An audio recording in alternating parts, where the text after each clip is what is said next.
Hello friends, next study centre पे आपका स्वागत है। दोस्तों, जैसा कि हम लोग को मालूम है कि बिहार एसएससी सीजीएल का एग्ज़ाम 26-27 नवंबर को प्रस्तावित है। इस वजह से हम लोग आज से सेट प्रैक्टिस का प्रारंभ कर रहे हैं। लगभग 30 से 35 सेटों का हम लोग डिस्कशन करेंगे और उसमें आज का सेट जो है इडुटेरिया का प्रथम सेट है, जिसमें 75 जीके जीएस का जो प्रश्न पूछा जाता है उसी का डिस्कशन करेंगे।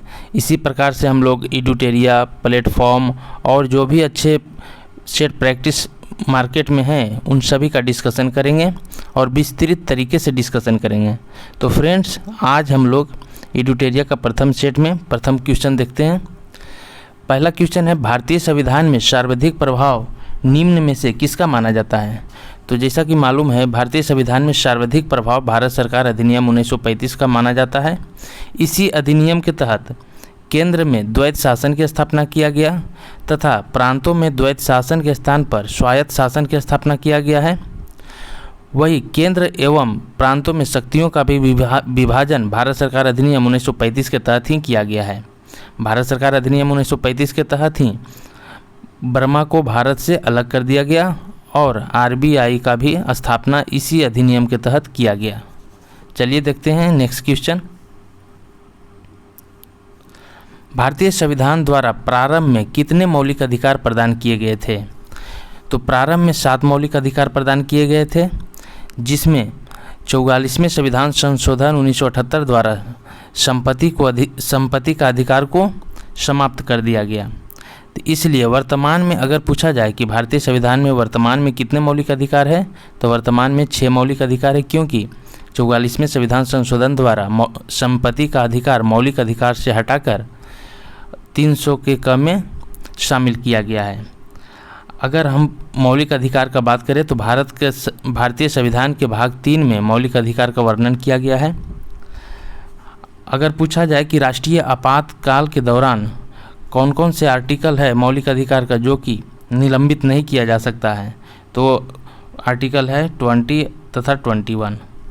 वही केवल भारतीय नागरिकों को कौन कौन से आर्टिकल के माध्यम से मौलिक अधिकार प्राप्त है, तो आर्टिकल 15, 16, 19, 29 तथा 30। ये जो आर्टिकल है सिर्फ भारतीय नागरिकों को ही इससे मौलिक अधिकार मिल सकता है, विदेशियों की नहीं।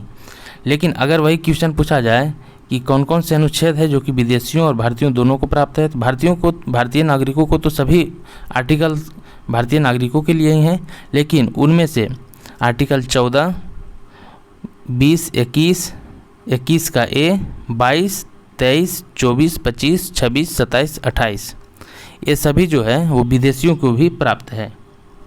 तो फ्रेंड, चलते हैं हम लोग नेक्स्ट क्वेश्चन देखते हैं। राज्य के नीति निर्देशक सिद्धांतों में कौन सा गांधीवादी दर्शन पर आधारित नहीं है? तो गांधीवादी दर्शन पर आधारित कौन कौन से हैं वो देख लेते हैं। ग्राम पंचायतों का गठन गांधी जी का ये प्रथम सुझाव था। वही ग्रामीण उद्योगों का बढ़ावा भी देना, ये भी गांधीवादी नैतिक दर्शन का ही उदाहरण है। मदपान निषेध भी है, गोवध पर निषेध है तथा कृषि एवं पशुपालन का संगठन भी गांधीवादी दर्शन पर ही आधारित है। इसलिए इस क्वेश्चन का आंसर हो जाएगा डी, मजदूरों का संरक्षण। अगर राज्य के नीति निर्देशक सिद्धांतों की बात करें तो ये भारतीय संविधान के भाग 4 में वर्णित है और इससे संबंधित कुछ इम्पोर्टेंट अनुच्छेद को भी देख लेते हैं जो कि एग्जाम्स में हमेशा पूछे जाते हैं। सबसे पहले हम लोग देखते हैं आर्टिकल 40 में क्या वर्णित है, ग्राम पंचायतों का गठन। वही एक समान सिविल संहिता की बात करें तो आर्टिकल 44 में है। कृषि एवं पशुपालन का संगठन की बात करें तो अनुच्छेद 48 में है। और वही अगर 48 का क के बारे में क्वेश्चन पूछा जाए तो यह पर्यावरण संरक्षण से संबंधित है, 48 का क। लेकिन वही 48 जो है 48 कृषि एवं पशुपालन का संगठन से है। अगर आर्टिकल 50 की बात किया जाए तो इसमें कार्यपालिका एवं न्यायपालिका का पृथक्करण से का वर्णन किया गया है। वही अंतर्राष्ट्रीय शांति और सुरक्षा की वृद्धि के लिए आर्टिकल 51 में वर्णन किया गया है, 51 में। चलिए फ्रेंड, नेक्स्ट क्वेश्चन हम लोग देखते हैं। केंद्र सरकार किसकी सिफारिशों के आधार पर भारत की समेकित निधि से राज्यों को सहायता अनुदान देती है? तो केंद्र सरकार वित्त आयोग के सिफारिशों के आधार पर राज्यों को जो भी अनुदान होती है वो देती है। अगर वित्त आयोग की बात करें तो आर्टिकल 280 में वित्त आयोग का चर्चा किया गया है। वही भारतीय संविधान में राष्ट्रपति द्वारा वित्त आयोग को प्रत्येक 5 वर्ष में गठित किया जाता है। चलिए हम लोग नेक्स्ट क्वेश्चन देखते हैं। वित्त आयोग का प्रमुख कार्य है राज्यों और केंद्र सरकारों के बीच राजस्व का बंटवारा करना। भारत में अवशिष्ट शक्तियाँ निहित है भारत में अवशिष्ट शक्तियाँ किन्हें निहित है? अवशिष्ट शक्तियाँ किसे कहते हैं, इसका पहले हम लोग जानकारी ले लेते हैं। तो अवशिष्ट शक्तियाँ वैसी शक्तियाँ हैं जो कि भारतीय संविधान में वर्णित नहीं हैं। भारत में अवशिष्ट शक्तियाँ केंद्रीय सरकार में ही निहित है। इसका आंसर अगर पूछा जाए तो केंद्र सरकार हो जाएगा। भारत संविधान के आर्टिकल 248 के अनुसार अवशिष्ट शक्तियाँ ऐसे विषय पर जो कि संघ, राज्य और समवर्ती सूची में शामिल नहीं है। संघ, राज्य और समवर्ती सूची में जो भी विषय शामिल नहीं है उस पे कानून कौन बना सकता है? केंद्र सरकार। और वही जो है जो कि संघ में भी नहीं है, समवर्ती में भी नहीं है और राज्य में भी शामिल नहीं है, उसी को अवशिष्ट शक्ति बोला जाएगा, जिस पे कानून केंद्र सरकार बनाएगा। चलिए नेक्स्ट क्वेश्चन हम लोग देखते हैं। भारत सरकार का मुख्य कानूनी सलाहकार किसे कहा जाता है? तो भारत के महान्यायवादी को भारत का मुख्य कानूनी सलाहकार कहा जाता है। यह आर्टिकल 76 में वर्णित है। भारत सरकार का प्रथम विधि अधिकारी भी इन्हीं को कहा जाता है, जो कि राष्ट्रपति के प्रसाद पर्यंत अपने पद धारण करता है। चलिए हम लोग नेक्स्ट क्वेश्चन देखते हैं। भारतीय संविधान के किस अनुच्छेद के अनुसार राज्य विधान परिषद बनाई या समाप्त की जा सकती है? तो ये आर्टिकल 169 है, जिसके तहत अगर किसी राज्य की विधानसभा राज्य विधान परिषद का सृजन करना हो या समापन करना हो तो उस विधानसभा के कुल सदस्यों का बहुमत प्राप्त हो तथा जो भी उपस्थित सदस्य है उनके 2/3 बहुमत पारित कर दिया जाए तो उस राज्य में विधान परिषद को समाप्त किया जा सकता है या बनाया जा सकता है। यह वर्णन अनुच्छेद 169 में किया गया है। चलिए हम लोग नेक्स्ट देखते हैं। नेक्स्ट क्वेश्चन है, भारतीय संविधान के किस भाग में केंद्र शासित प्रदेशों के बारे में बताया गया है? तो भाग 8 में केंद्र शासित प्रदेशों के बारे में बताया गया है। नेक्स्ट क्वेश्चन हम लोग देखते हैं। कोका कोला जैसे पेय पदार्थों में किस अम्ल की उपस्थिति के कारण खट्टा स्वाद का अनुभव होता है? तो इसका आंसर हो जाएगा फास्फोरिक अम्ल। फास्फोरिक अम्ल के कारण ही कोका कोला जैसे पेय पदार्थों में खट्टा स्वाद का अनुभव होता है। अगर हम इसका फास्फोरिक अम्ल का प्रयोग के बारे में कुछ जानकारी लेना चाहते हैं तो इसका प्रयोग जंग लगी वस्तुओं में को साफ करने में किया जाता है तथा चिकित्सक द्वारा जो दंत चिकित्सक होते हैं तो दांतों को सफाई करने में भी फास्फोरिक अम्ल का ही प्रयोग करते हैं। अगर लैक्टिक अम्ल की हम बात करें, इसका आंसर ये हो जाएगा, अगर लैक्टिक अम्ल का बात करें तो खट्टा दूध और दही में लैक्टिक अम्ल पाया जाता है। वही ऑक्जेलिक अम्ल जो है पालक में पाया जाता है। नाइट्रिक अम्ल जो है फिटकरी और सोरा में पाया जाता है। चलिए हम लोग नेक्स्ट क्वेश्चन देखते हैं। इलेक्ट्रॉन का एंटी पार्टिकल कौन होता है? तो पॉजिट्रॉन होता है। इसका आंसर भी है, आसान क्वेश्चन है। अगर इलेक्ट्रॉन की खोज की बात करें तो 1897 ईस्वी में 1897 में जे थॉमसन द्वारा इलेक्ट्रॉन की खोज की गई। वही पॉजिट्रॉन जो है धन आवेशित है और इलेक्ट्रॉन जो है ऋण आवेशित है। दोनों अपोजिट होते हैं, बाकी सब चीज़ सेम होता है। अगर पॉजिट्रॉन की खोज की बात करें तो कार्ल डी एडरसन ने पॉजिट्रॉन की खोज 1932 ईस्वी में किया है।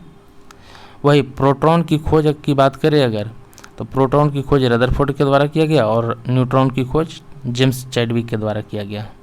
तो इलेक्ट्रॉन का एंटी पार्टिकल कौन है? पॉजिट्रॉन है। नेक्स्ट क्वेश्चन, ब्रह्मांड में सर्वाधिक तत्व पाए जाने वाला तत्व कौन सा है?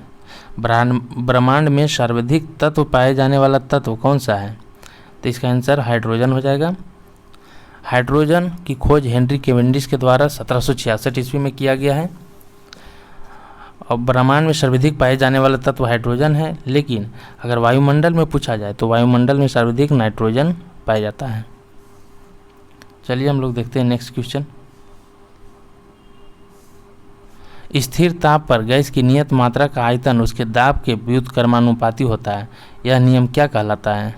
तो बॉयल्स के नियम के अनुसार अगर टेम्परेचर को हम कांस्टेंट करते हैं तो आयतन जो है वॉल्यूम प्रेशर के रेसिप्रोकल हो जाएगा, मतलब कि व्युत्क्रमानुपाती हो जाएगा। इसी प्रकार अगर चार्ल्स के नियम की बात करें तो चार्ल्स के नियम अगर कांस्टेंट प्रेशर पे गैस का जो नियत आयतन होता है वॉल्यूम होता है वो सीधा टेम्परेचर का सीधा प्रोपोर्शनल होगा। चलिए नेक्स्ट क्वेश्चन हम लोग देखते हैं। धुआं किस प्रकार के विलयन का उदाहरण है? तो धुआं जो है ठोस में गैस में ठोस का उदाहरण है, गैस में ठोस। इसका आंसर बी हो जाएगा। धुआं गैस में ठोस का विलयन का उदाहरण है, जबकि वायु गैस में विलयन का है और कोहरा गैस में द्रव का। गैस में द्रव की बात करें तो कोहरा, गैस में गैस की बात करें तो वायु। चलिए नेक्स्ट क्वेश्चन देखते हैं। ऑक्सीकरण तथा अवकरण दोनों जैसा आचरण करने वाला पदार्थ निम्न में से कौन नहीं है पूछ रहा है। तो इसका आंसर नाइट्रिक अम्ल हो जाएगा, क्योंकि हाइड्रोजन सल्फाइड हो जहाँ हाइड्रोजन पेरोक्साइड, सल्फर डाइऑक्साइड, इस तीनों में ऑक्सीकरण तथा अवकरण दोनों की गुण पाए जाते हैं, वही नाइट्रिक अम्ल में ये गुण नहीं पाया जाता है। नाइट्रिक अम्ल का उपयोग विस्फोटक पदार्थों में किया जाता है। नेक्स्ट क्वेश्चन चलिए देखते हैं। भारत के प्रथम गवर्नर जनरल कौन थे? तो भारत के प्रथम governor general Lord William Bentinck थे।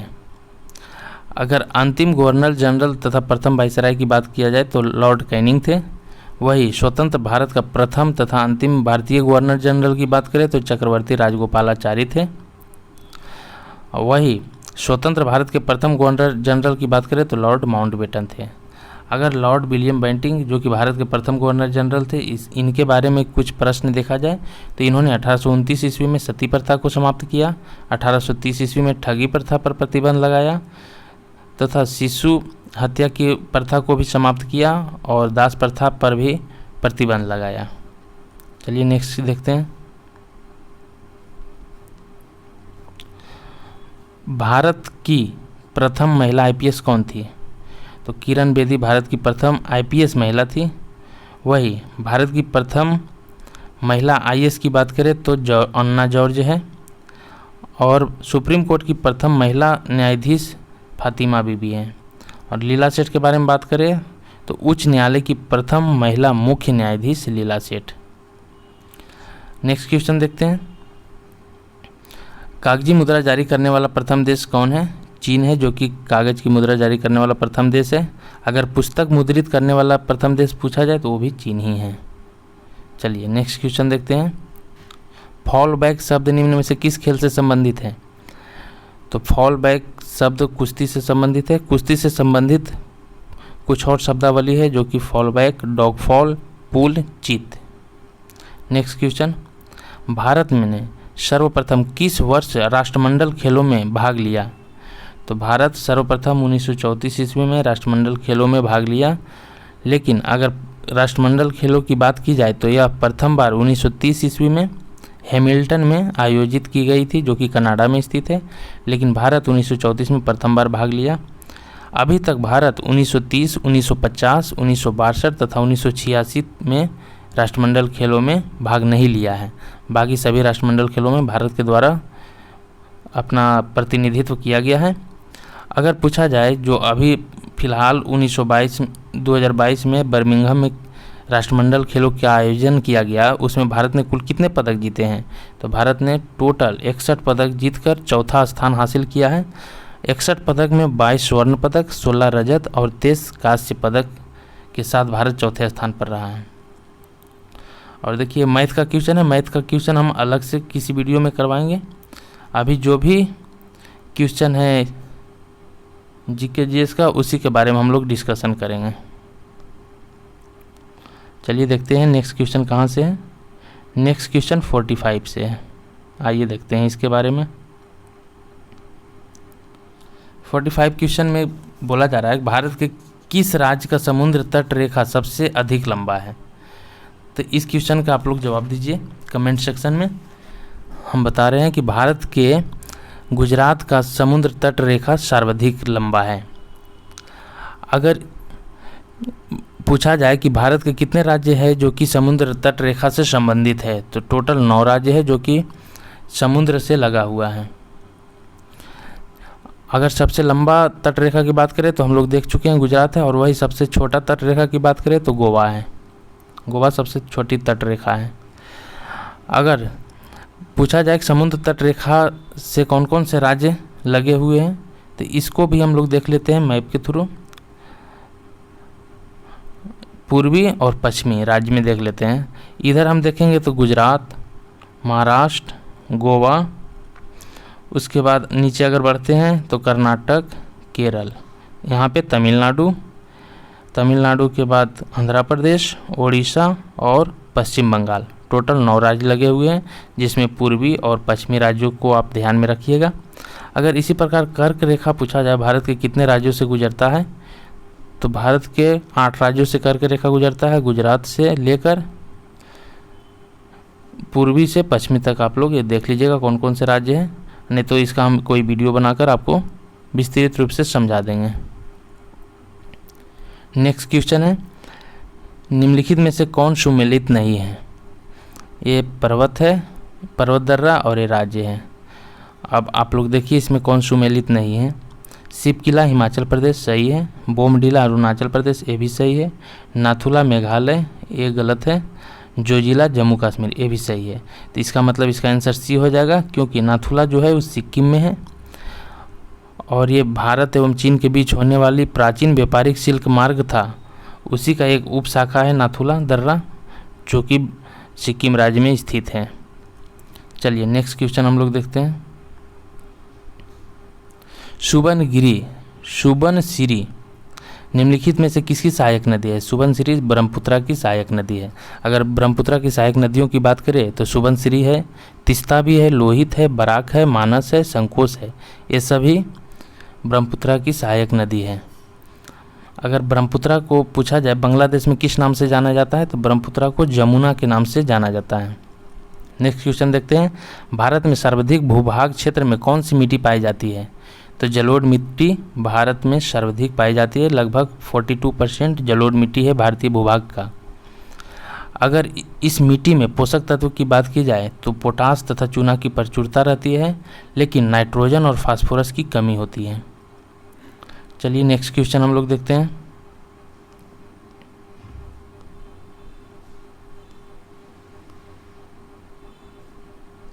निम्न में से कौन सी जल विद्युत परियोजना जम्मू कश्मीर में नहीं है? तो सलाल तो है जम्मू कश्मीर में, उरी भी है, उरी अटैक हुआ था, दुलहस्ती भी है, लेकिन पार्वती नहीं है। तो इसका आंसर डी हो जाएगा। पार्वती जल विद्युत परियोजना जो है हिमाचल प्रदेश में है। हिमाचल प्रदेश में पार्वती जल विद्युत परियोजना है। अगर बोला जाए भारत में प्रथम जल विद्युत परियोजना संयंत्र की स्थापना कहाँ और कब की गई, तो प्रथम विद्युत परियोजना की स्थापना दार्जिलिंग में की गई थी, जो कि 1897 ईस्वी में की गई थी। इसके बाद 1902 ईस्वी में शिव समुद्रम में जल विद्युत गृह की स्थापना की गई, जो कि कावेरी नदी पर है। तो इसका आंसर पार्वती हो जाएगा, जो कि हिमाचल प्रदेश में है, बाकी तीनों जम्मू कश्मीर में स्थित हैं। नेक्स्ट क्वेश्चन देखते हैं, निम्न में से किस राष्ट्रीय जलमार्ग की लंबाई सर्वाधिक है? तो ये तो हम लोग जानते हैं कि NW4 का लंबाई 2890 किलोमीटर है, जो कि सर्वाधिक है। और राष्ट्रीय जलमार्ग 4 जो है काकीनाडा पुडुचेरी नहर, कृष्णा नदी, गोदावरी नदी से संबंधित है। यह तमिलनाडु, आंध्र प्रदेश और तेलंगाना 3 राज्यों में इनकी प्रमुख जो बंदरगाह हैं। चलिए नेक्स्ट हम लोग देखते हैं, लाल बहादुर शास्त्री अंतर्राष्ट्रीय हवाई अड्डा कहाँ है? लाल बहादुर शास्त्री हवाई अड्डा वाराणसी में है। वही अगर पूछा जाए पटना में कौन सा है, तो जयप्रकाश नारायण अंतर्राष्ट्रीय हवाई अड्डा है, लखनऊ में चौधरी चरण सिंह है, और कोलकाता में नेताजी सुभाष चंद्र बोस हवाई अड्डा है। नेक्स्ट क्वेश्चन हम लोग देखते हैं, निम्न में से कौन सा उष्णकटिबंधीय घास स्थल नहीं है? तो उष्णकटिबंधीय पंपास नहीं है, यह शीतोष्ण कटिबंधीय घास के मैदान है। अगर हम शीतोष्ण और उष्ण दोनों की बात कर ले तो उष्णकटिबंधीय घास के मैदान प्रेयरी, वेल्ड, डाउन्स, स्टेपी, पुस्ताच तथा केंटवरी है।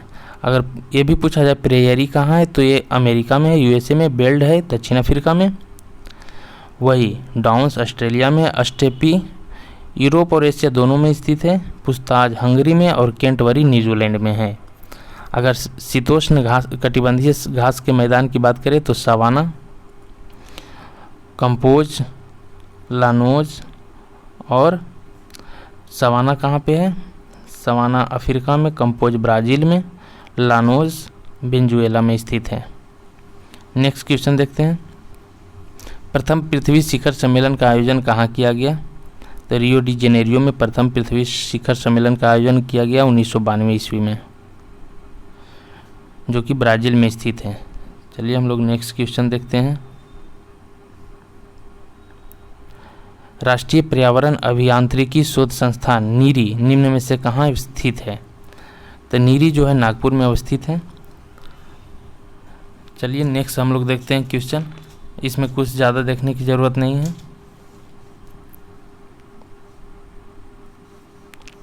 पर्यावरण संरक्षण के लिए ग्रीन आर्मी कहाँ प्रारंभ किया गया? एक करेंट का क्वेश्चन है। यह ऑस्ट्रेलिया में प्रारंभ किया गया पर्यावरण संरक्षण के लिए ग्रीन आर्मी।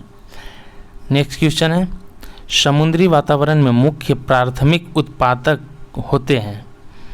तो इसका आंसर हो जाएगा डी, फाइटोप्लैंक्टन्स।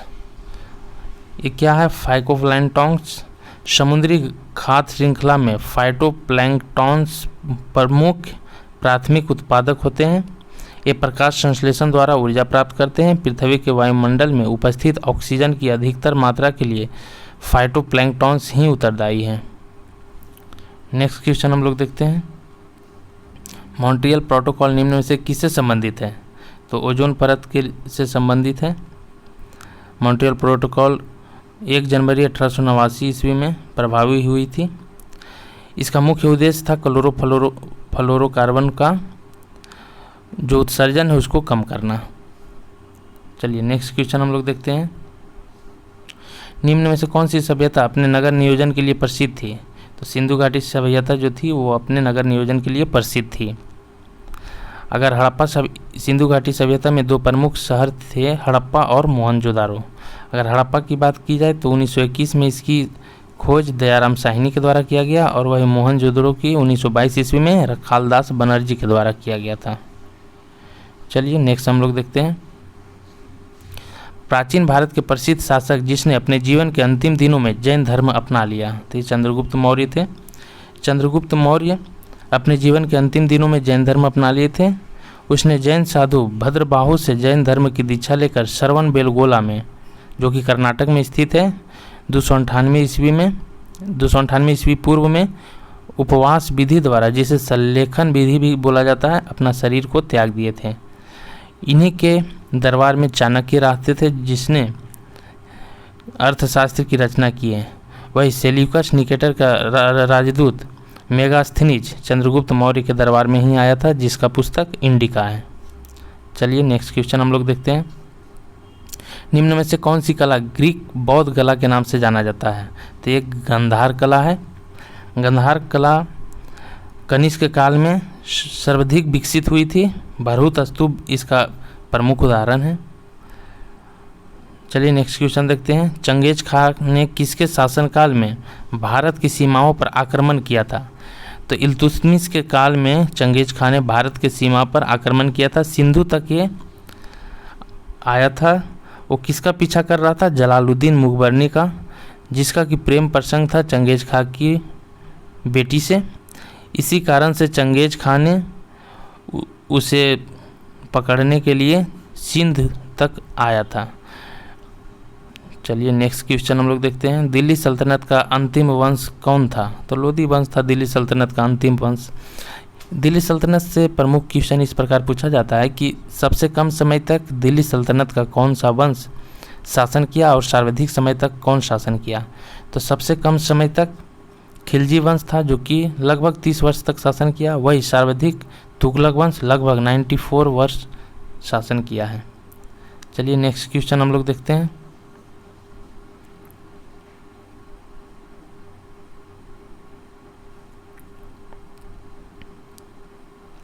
तिरसठ नंबर क्वेश्चन है, अकबर द्वारा शुरू किया गया नया धर्म दीन ए इलाही का मूल्य उद्देश्य क्या था? तो दीन ए इलाही का मूल्य उद्देश्य विश्व बंधुता था। इसका आंसर ये हो जाएगा। अगर हम अकबर की बात करें, अकबर के शासनकाल में बहुत सारे कार्य किए गए थे। सर्वप्रथम तीर्थ यात्रा कर को समाप्त अकबर ने 1563 ईस्वी में किया था। वही जजिया कर को भी समाप्त अकबर ने किया था 1564 में। मतलब 1563 में तीर्थ यात्रा कर, 1564 में जजिया कर, 1578 में इबादत खाना की स्थापना किया।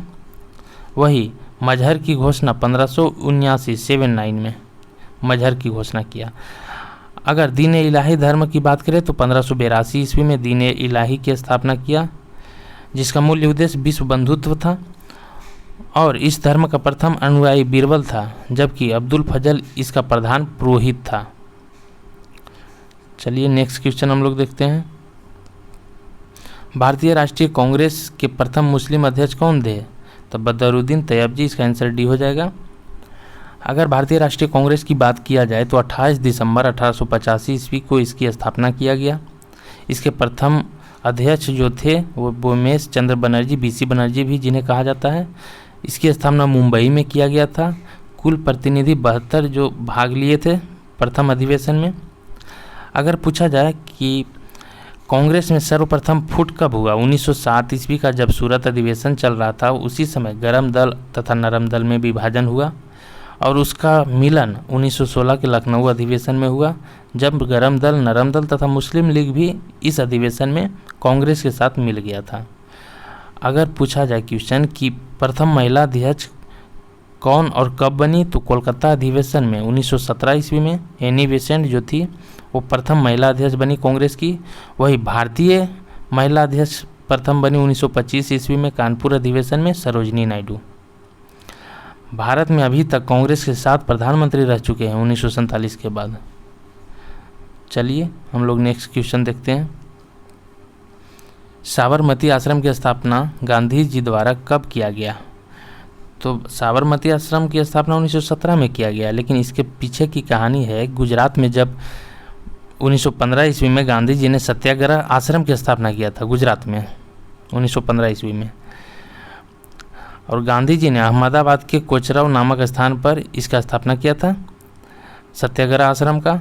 और 1917 ईस्वी में साबरमती नदी के किनारे स्थानांतरित किया गया इसी आश्रम को, सत्याग्रह आश्रम को। इसीलिए अगर क्वेश्चन पूछा जाए साबरमती आश्रम की स्थापना कब किया गया, तो 1917 ईस्वी में है।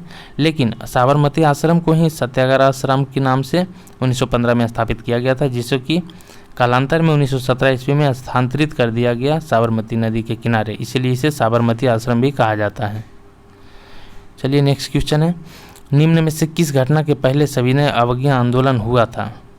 तो गांधी इरविन समझौता के पूर्व ही सविनय अवज्ञा आंदोलन किया गया। अगर गांधी इरविन समझौता देखा जाए तो गांधी इरविन समझौता 5 मार्च 1931 को हुआ। सविनय अवज्ञा 12 मार्च 1930 को हुआ।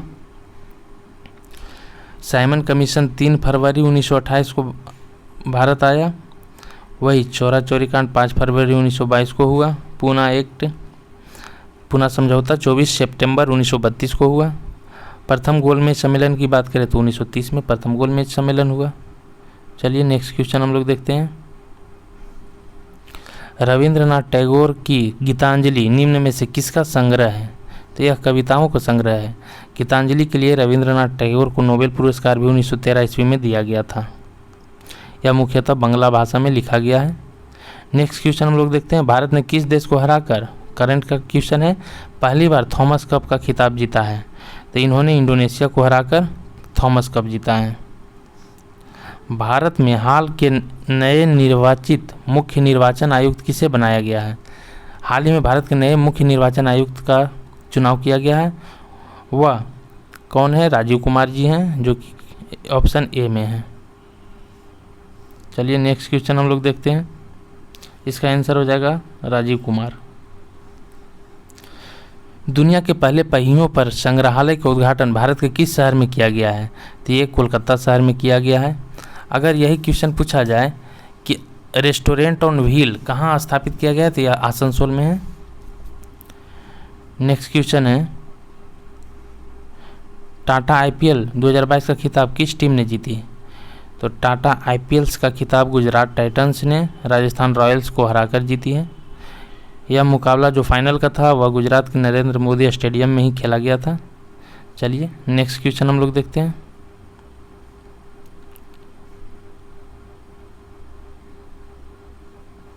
एलिजाबेथ बोर्न हाल ही में किस देश के प्रधानमंत्री बनी हैं?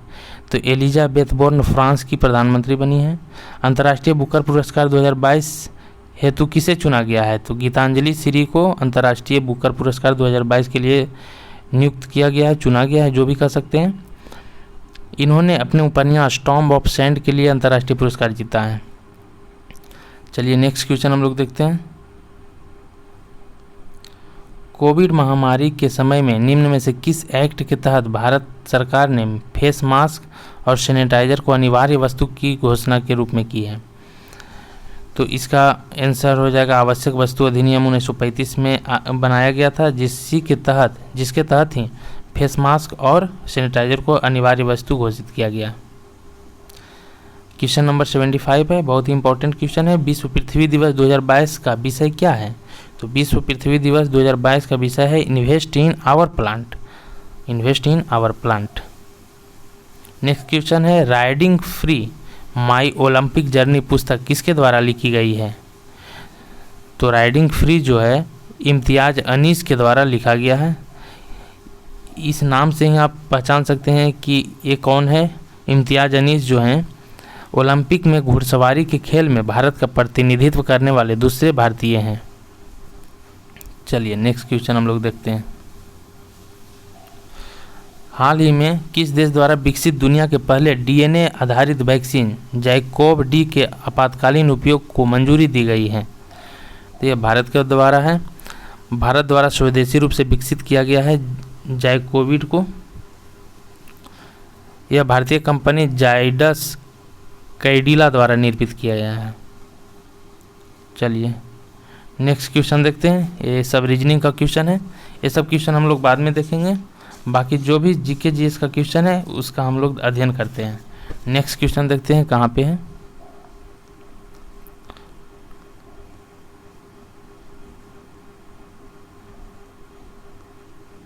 हाँ, नेक्स्ट क्वेश्चन 129।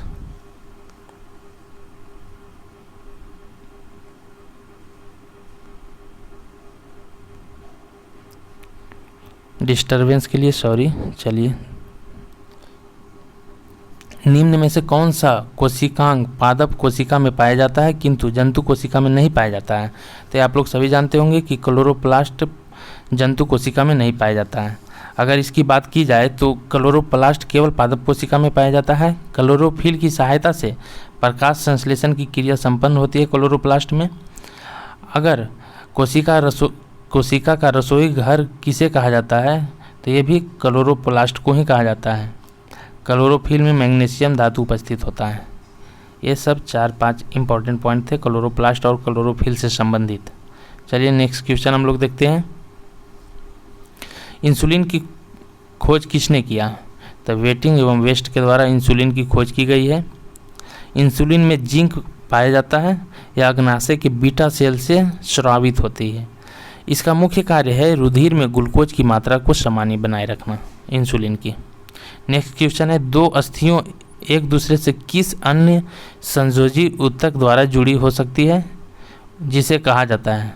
तो देखिए, अगर दो अस्थियों की बात की जाए तो लिगामेंट के द्वारा, स्नायु जिसे हिंदी में बोला जाता है, लिगामेंट के द्वारा जुड़ी होती है। वही मांसपेशी एवं अस्थि जो होता है वह टेंडन के द्वारा जुड़ी होती है, टेंडन। चलिए नेक्स्ट क्वेश्चन हम लोग देखते हैं।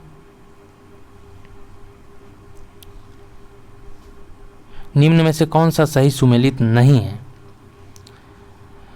तो देखिए, vitamin B thiamine, B1 thiamine है, सही है। Vitamin D calciferol, vitamin A ascorbic acid, ये गलत है। विटामिन B12 साइनोकोबालामिन, ये भी सही है। तो विटामिन ए जो है वो उसे रेटिनॉल बोला जाता है, रासायनिक नाम उसका रेटिनॉल है। विटामिन B6 पायरोडैक्सिन है, vitamin C ascorbic acid, vitamin E tocopherol, vitamin B3 की अगर बात की जाए तो नियासिन, B1 थायमिन, आप लोग ये नोट कर लीजिए, अगर B1 को बोला जाए तो थायमिन है, B2 रेबोफ्लेविन, B3 niacin, B7 biotin और B12 तो यहाँ दिया हुआ है साइनोकोबालामिन। अगर विटामिन K की बात की जाए तो फिलिक्विनोन कहा जाता है। चलिए नेक्स्ट क्वेश्चन हम लोग देखते हैं। DNA में पाई जाने वाली शर्करा कौन सा है? तो DNA रहे या RNA रहे, पेंटोज शुगर उसमें पाया जाता है। DNA में या डीऑक्सीराइबोज तथा RNA में राइबोज के नाम से जानी जाती है, यही पेंटोज शुगर। नेक्स्ट क्वेश्चन है, टॉक्सिकोलॉजी का संबंध किसके अध्ययन से है? तो बीसों के अध्ययन से, इसका आंसर सी हो जाएगा। अगर वायरस के बारे में बात की जाए तो वायरोलॉजी विषाणुओं के अध्ययन को बोला जाता है, जीवाणुओं के अध्ययन को बैक्टीरियोलॉजी और कैंसर के अध्ययन को ऑन्कोलॉजी। चलिए नेक्स्ट क्वेश्चन हम लोग देखते हैं। निम्न में से कौन सा रोग नाइट्रेट संदूषित भोजन तथा जल के उपयोग द्वारा होता है? तो ये ब्लू बेबी सिंड्रोम रोग है, बी नंबर हो जाएगा। देखिए इसके बारे में अगर कुछ जानकारी हम लोग लेना चाहें तो भोजन तथा जल में नाइट्रेट की मात्रा अधिक हो जाए तो वह शरीर के लिए हानिकारक होती है। विशेषकर ब्लू बेबी सिंड्रोम बच्चों में जानलेवा होता है। यह हीमोग्लोबिन के साथ क्रिया करके मेथोमोग्लोबिन बनाता है जो ऑक्सीजन संवहन को रोक देता है, जिसे ही हम लोग क्या कहते हैं? ब्लू बेबी सिंड्रोम कहते हैं। चलिए नेक्स्ट क्वेश्चन हम लोग देखते हैं। निम्न में कौन सा एंजाइम है जो भोजन में उपस्थित हानिकारक जीवाणुओं को नष्ट करने का काम करता है? तो यह है लाइसोजाइम है, इसका आंसर हो जाएगा डी। अगर टाइलिन का बात करें तो एंजाइम का मुख्य कार्य स्टार्च को शर्करा में तोड़ना है, टाइलिन का जाइमेज या ग्लूकोज के इथेनॉल में परिवर्तित करता है। चलिए हम लोग जल्दी जल्दी नेक्स्ट क्वेश्चन देख लेते हैं। निम्न में से कौन सा सही सुमेलित है? तो अमाशय अम्ल का स्रवण करता है, सही बात है। बढ़ियात जल अवशोषण करता है। अकृत सबसे बड़ी ग्रंथि है, तो इसका आंसर डी हो जाएगा। इनमें से सभी सही है। नेक्स्ट क्वेश्चन हम लोग देखते हैं। मानव मस्तिष्क में स्मरण क्षमता कहाँ होती है? तो सेरिब्रम में मानव मस्तिष्क में स्मरण क्षमता होती है। सेरिब्रम को ही प्रमस्तिष्क भी बोला जाता है या अग्र मस्तिष्क भी कह सकते हैं आप। इसके तहत मनुष्य की चेतना, तर्क शक्ति, स्मरण क्षमता तथा बुद्धि का भी केंद्र सेरिब्रम को ही माना जाता है। वही सेरिबेलम जो है, नाम देखिएगा, जो पश्च मस्तिष्क बोला जाता है सेरिबेलम को। इसका मुख्य कार्य है गति नियंत्रण करना, शरीर की संतुलन बनाए रखना, ऐच्छिक पेशियों की क्रियाओं को नियंत्रित करना। ये कार्य है सेरिबेलम का, जो कि पश्च मस्तिष्क है। नेक्स्ट क्वेश्चन हम लोग देखते हैं। निम्न में से कौन सी संस्था भारत में करेंसी नोट जारी करती है? तो भारतीय रिजर्व बैंक द्वारा करेंसी नोट जारी किया जाता है। अगर भारतीय रिजर्व बैंक की प्रथम गवर्नर की बात की जाए तो ओसबर्न स्मिथ थे, जो कि 1935 से 37 के बीच थे, लेकिन आज़ादी के बाद प्रथम गवर्नर सी.डी. देशमुख को बनाया गया। अगर आरबीआई की स्थापना की बात की जाए तो 1 अप्रैल 1935 को किया गया। इसके वर्तमान गवर्नर जो हैं शक्तिकांत दास हैं। वही आरबीआई का राष्ट्रीयकरण 1 जनवरी 1949 को किया गया। चलिए नेक्स्ट क्वेश्चन हम लोग देखते हैं।